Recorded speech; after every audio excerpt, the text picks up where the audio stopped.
वहीं मुंबई की बारिश ने एक बार फिर से सिस्टम के दावों की पोल खोल दी। कई जगह पर तो हालात कुछ ऐसे नजर आ रहे हैं, सड़कें अब सड़क नहीं बल्कि स्विमिंग पूल बनती नजर आ रही है। वहीं ऐसी एक तस्वीर सोशल मीडिया पर जमकर वायरल हो रही है, जो नाला सोपारा की बताई जा रही है, जहां बरसात का पानी सड़क पर ऐसे जमा हुआ कि रास्ते और तालाब में फर्क करना मुश्किल हो गया। शहर की मुख्य सड़क पर पानी भरने से यातायात बाधित हुआ है। उसके बाद लोग यहां पर बड़ी संख्या में नहाते हुए नजर आए। मानो ऐसा लग रहा है कि जैसे सड़क पर ही नहीं बल्कि लोग स्विमिंग पूल में नहा रहे हों।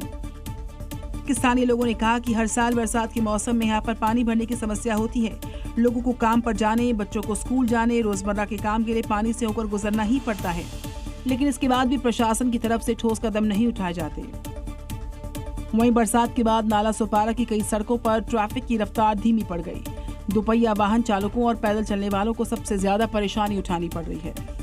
वहीं महाराष्ट्र के नासिक में भी भारी बारिश का दौर लगातार जारी है। लगातार हो रही बारिश के चलते गोदावरी नदी का जो जलस्तर है वो बढ़ गया और अब इसके पास के इलाकों में भी लोगों को बाढ़ का डर सताने लगा। दरअसल लगातार हो रही मूसलाधार बारिश के चलते गोदावरी नदी का जलस्तर खतरे के निशान को पार कर गया, जिससे आसपास के इलाकों में बाढ़ की स्थिति हो गई। पंचवटी के प्रसिद्ध रामकुंड और गोदा घाट परिसर में पानी पूरी तरीके से भर गया और इसके चलते नदी किनारे बने कई छोटे बड़े मंदिर पूरी तरीके से पानी में डूब गए। वहीं गोदावरी नदी के रौद्र रूप को देखते हुए प्रशासन ने नदी किनारे रहने वाले लोगों को सुरक्षित स्थानों पर जाने की सलाह दी। साथ ही ऐसे हालात को देखते हुए कई स्कूल और कॉलेजेस में छुट्टी घोषित कर दी गई है। साथ ही अफवाहों पर ध्यान न देने की प्रशासन ने लोगों से अपील की, जिससे कि लोगों में बाढ़ को लेकर डर का माहौल न बने।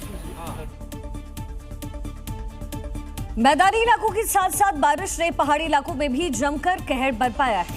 हिमाचल के कुल्लू में बादल फटने से एक बार फिर से तबाही का मंजर है, जिसको लेकर के प्रशासन ने अब अलर्ट भी जारी किया है। कुल्लू के गारसा शलनाला इलाके में बादल फटने की घटना से लोगों में डर का माहौल है। अचानक से यहां का जलस्तर बढ़ गया, जिसके चलते पानी के तेज बहाव के रास्ते में आने वाली कई पुलियां बह गई और सड़कें धराशायी हो गई। वहीं ऐसे हालात को देखते हुए स्थानीय लोगों में अफरा तफरी का मंजर नजर आया। साथ ही पुलिस ने लोगों से सतर्क रहने की अपील की और नदी नालों से दूर रहने की चेतावनी जारी की। वहीं पहाड़ों पर लगातार हो रही बारिश के बीच चमोली में बड़ा हादसा हुआ। पहाड़ों पर भूस्खलन के चलते बड़े बोल्डर सड़क पर आ गिरे और इसके चलते सड़क पूरी तरीके से जाम हो गया, जिससे यातायात प्रभावित हुआ और फिर लोगों ने सड़क से बोल्डर और मलबा हटाकर सड़क खाली कराया। ऐसे में बारिश के दिनों में पहाड़ों का रुख जब भी करें हमेशा सावधानी बरतें। और अब हम आपको ग्राफिक्स के जरिए मॉनसून को लेकर के जो ताजा अपडेट है वो बताने जा रहे हैं। देश के कई हिस्सों में मॉनसून ने एक बार फिर से रफ्तार पकड़ ली है, जिसको लेकर के मौसम विभाग ने कई हिस्सों में भारी बारिश की संभावनाएं जाहिर की। उत्तर प्रदेश और उत्तराखंड में तेज बारिश को लेकर के हाई अलर्ट भी जारी हुआ, जबकि महाराष्ट्र, गुजरात और कर्नाटक में भी भारी बारिश की चेतावनी दी गई। साथ ही जो मध्य भारत है उसमें अगले 2 से 3 दिनों तक मॉनसून पूरी तरीके से सक्रिय रहने का अनुमान है। ऐसे में जी न्यूज की लोगों से अपील है कि आईएमडी की चेतावनी पर आपको नजर बनाकर रखना है। जल भराव वाले इलाकों से आपको बचकर रहना है। बिजली के जो तार होते हैं उससे आप एक पर्याप्त दूरी बनाएं।